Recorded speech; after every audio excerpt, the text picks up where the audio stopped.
Alright, so let's talk about Never Say Never, the MLW show, which took place on March the 31st, 2021. And this show was pretty solid. The main event was pretty solid, but there were some problems. We will discuss it when we get there. So this show was essentially about Injustice versus Contra. Injustice being Myron Reed and Jordan Oliver versus, and you know, their associate was Calvin Tankman, who was wrestling Jacob Fatu for the world title. So these were essentially the matches. These were the three matches that had been set up for weeks and weeks here, and these were the payoffs. So we start the match. The first match was Simon Gotch versus Jordan Oliver, which Simon Gotch pretty much dominated. This match came about because Cotto Brazil, who, you know, was a member of Injustice, had gotten beaten up and was forced into retirement by Simon Gotch. So Jordan Oliver wanted revenge, and he ended up winning. He won with a diving cutter from the top rope. I have said routinely how stupid this fucking move is. You go up to the top rope and then you jump backwards and pull your opponent's head down. He's standing. Then he jumps up, pull his head down, pull your head down. It's ridiculous. Okay. So then once he hit the flying cutter, the diving cutter or whatever, Daivari was laid out. He's laid out flat. Not Daivari, Simon Gotch. That's a different match. I'll tell you why I got confused in a minute, because this same move was used in that match too. But Jordan Oliver got the pin with this diving cutter. Stupid fucking move. I just don't understand it. Then after the match, we get a Joseph Samael promo, which was probably one of the most demented promos I've ever heard. And it didn't make any logical. It was probably the most pro wrestling promo I've heard since the 80s. This guy's talking about, I'm training my soldiers on the killing fields of Cambodia. The world champion is killing 20 men a day. I'm like, what? You're telling me Jacob Fatu is just killing 20 Cambodians a day? What the fuck did Cambodia do to you? Why are y'all in there killing Cambodians like this? Why? What is going on here? We're just massacring Cambodians? What's going on? It's so ludicrous. It is incredibly ludicrous. Like, whatever, man. It's super pro wrestling, though. It'd have been nice if we could have saw Jacob Fatu dismembering some Cambodians with like a machete or something out in the middle of nowhere. Hell, Contra. Bring your bitch ass back here. Hell, Contra, bitch. I beat your ass. And all the other Jacob Fatu-isms. But then MLW announced their partnership with Dragon Gate. Dragon Gate is a Japanese wrestling promotion. It is, I believe, I'm not sure if it's the second biggest promotion now. I know it kind of teeters, because for a long time it was New Japan and All Japan. Then it was New Japan and Noah, Pro Wrestling Noah. Now Noah and All Japan are kind of shit. A lot of people seem to talk a lot about Dragon Gate. I've tried to watch Dragon Gate, but of course it's Japanese. I always fall asleep on it. It's just the nature of me trying to watch Japanese wrestling at 4 in the morning. I always fall asleep. And it's the nature of me watching wrestling where I've tried to catch some of it, but I don't know anybody from Dragon Gate, so this means nothing to me, unfortunately, except for new talent to MLW, so that's a good thing. But outside of that, no real, nothing special for me from this Dragon Gate stuff. The next match was Myron Reed versus Daivari. This was a match that took place because Myron Reed felt disrespected because Daivari attacked him. When Myron Reed lost the middleweight title to Leo Rush, he was sort of down in the dumps. And he was, planning his rematch with Leo Rush when Simon Gotch and Daivari attacked him. Since Simon Gotch ended up wrestling Jordan Oliver, he wanted Daivari. And so he ended up getting Daivari. And he waived his rematch against Leo Rush for now. I'm guessing they could push it back. And they had the match. Myron Reed is still wearing this chest protector like he's D'Lo Brown. I don't understand. I don't know what it's supposed to be symbolic now. You know, protect your motherfucking neck. But that's protect your neck, not your chest. I don't know. Anyway, Daivari took the damn thing off of him and put it on himself, which led to the really terrible commentators. What is this? This is disgusting. What is going on here? Daivari, you're not Myron Reed. What are you doing? You just can't put on a man's vest like that. You just can't wear his clothes like that. What is wrong with you? What are you, his girlfriend? And you're like, who is it? I did not notice how terrible the MLW's commentary was until on this show. This guy was like a broken fucking record. He just kept saying, that's disgusting. What despicable behavior. How could you be that way? And it sounds so forced. It sounds forced. It's about as bad as Michael Cole. Okay? And then I watch so much wrestling now that I do get a sense of good commentary and natural commentary and how it feels natural. But this did not feel natural at all. It felt terrible. It was awful. Anyway, they did the diving cutter. Myron Reed did the diving cutter on Daivari. Same fucking move. You go to the top rope and then you jump backwards and then you cup his head, pull it down in an RKO position. Myron Reed does this to Daivari, and Daivari is in nowhere near position for the finish. So that means Daivari has to roll on his own into position. So Myron Reed is, you know, he's hit the move, and now he's got to go to the top rope. So he turns his back on his opponent, which of course never makes any sense. He climbs the top rope, and Daivari has to literally roll over.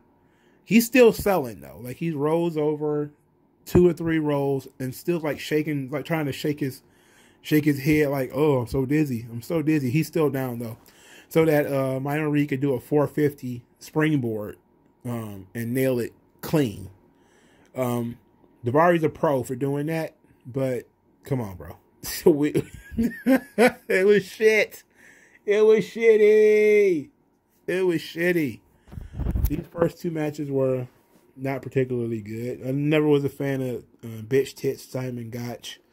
Daivari is jacked to the gills. I mean, the guy just scoped it.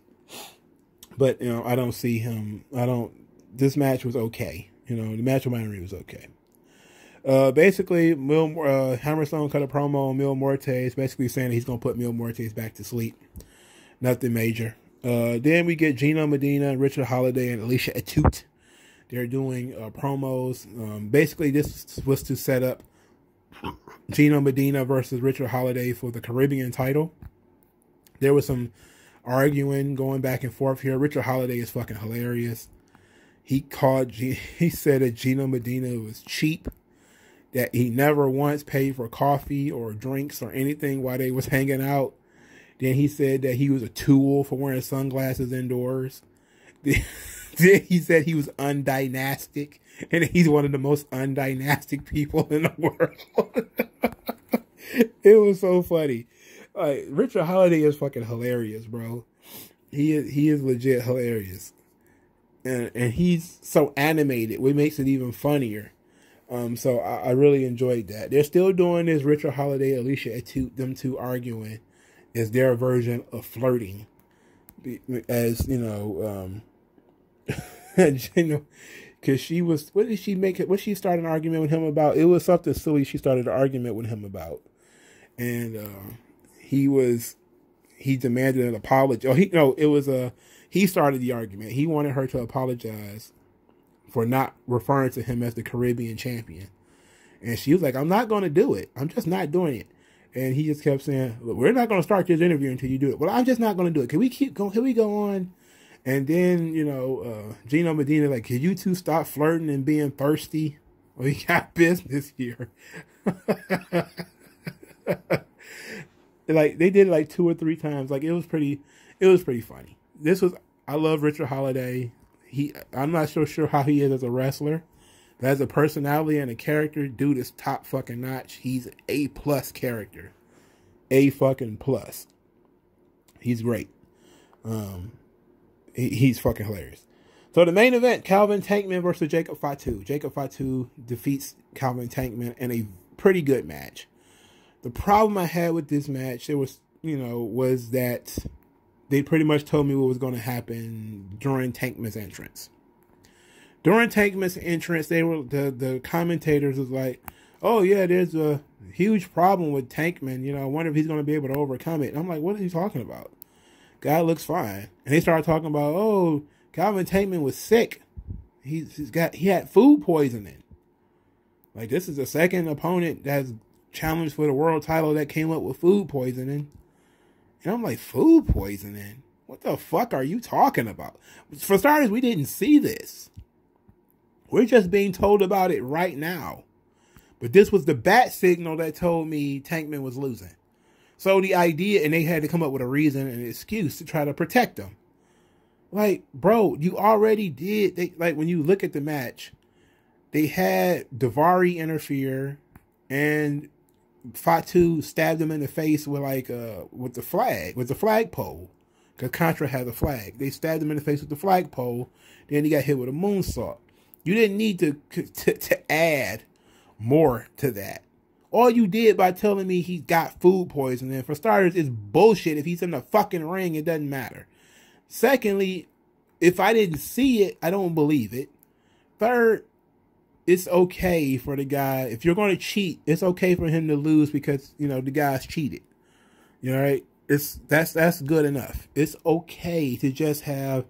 I know that you wanted Tankman to be this big star and you wanted to protect him, but you're kind of overprotecting him. Right? That's absolutely ludicrous. He had food poisoning, and nobody knew anything about this food poisoning until right before the fucking match started. Come on, man. Bullshit. And if he's still out there wrestling, man, if you're going to do a food poisoning storyline, let's say, why not do it weeks ago?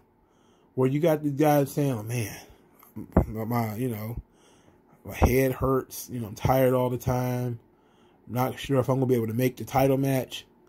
And then you got Contra kind of giggling and laughing about it, or saying it's so unfortunate in their own sinister, heelish way. And then, he kind of overcomes it, and, he kind of goes into the match drowsy. Like, if you're going to do something that's physically wrong with one of the performers, he should act it out and look the part. This obviously was added in post-production, probably fed to them by Court Bauer. Like, say that he had food poisoning. It's like, come on, man. Could have just been like, look, man, we already doing a finish where the guy's going to get stabbed with a flag, with a metal flagpole in the face. All you can do is hit him in the throat or something. And it's just as believable. Fatu is a big dude. Tankman's a big dude. It's believable that, two big dudes, they tangle. One big dude cheats. He wins. That's very believable. But they had to go and smudge this shit with this goddamn food poisoning gimmick. Like, man, get the fuck out of here. Ain't got no fucking food poisoning. Anyway, the match was very good. It was good, Tankman got to do some lucha shit, so he got to do like springboards and, tumbling and pull off pretty cool arm drags. And Jacob Fatu also got to do some springboards, so they did like a sweet springboard clothesline. It was pretty hard hitting, very good match between these two guys. And this was a very excellent main event. The main event was really fun. The segment with Richard Holiday was fun because Richard Holiday is fun. That was about it, though. This show was not bad, but it wasn't great. But, let me know what you guys think in the comment section below. In the description will be Twitter account, subscribe star for those who are who don't like Cash App and maybe just don't, want to support the channel long term, like, for over the next couple of months. Just put $5, put me on the payroll, $5. If you just kind of like, hey, I like this video and maybe we'll see about something else, then send me money via Cash App. But the subscribe star is set up for people who might not be, you know, comfortable using Cash App. So let me know what you guys think of this video. Make sure to hit that like button as well. I appreciate that. I know I give the same orders as every other YouTuber. Hit the like button, smash that like button. Anyway, I thank you guys for your time, and I'll talk to you guys later, man. Peace out. Yeah, shed light. I know what that's like.